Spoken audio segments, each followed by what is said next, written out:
One of the issues I see is that this is going to limit you to 2,000 families who are looking to buy their first home in the Commonwealth.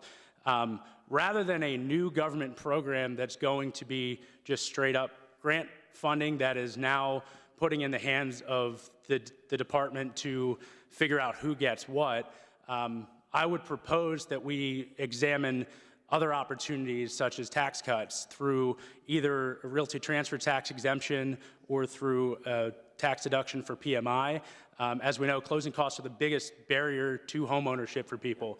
So I have a couple of pieces of legislation that have been bipartisan, passed unanimously out of committee last session, and I think this is a place where we can work together, and we can talk about whether or not state investment is proper here.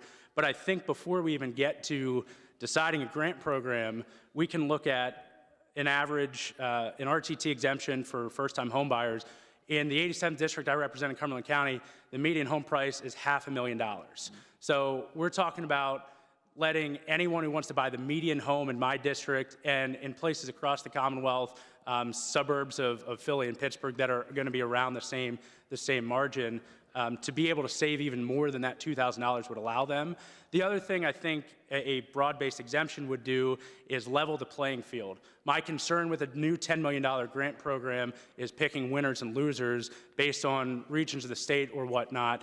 I would rather let the market drive where people want to buy homes and then allow this exemption, which then helps sellers by bringing more buyers to the market. And if people are saving on average $5,000 from the RTT, that's $5,000 less they have to save for closing costs, which might bring a buyer to the market 6 months sooner, which might cut months or a couple of years off of their mortgage, which I think would have long-term economic ramifications.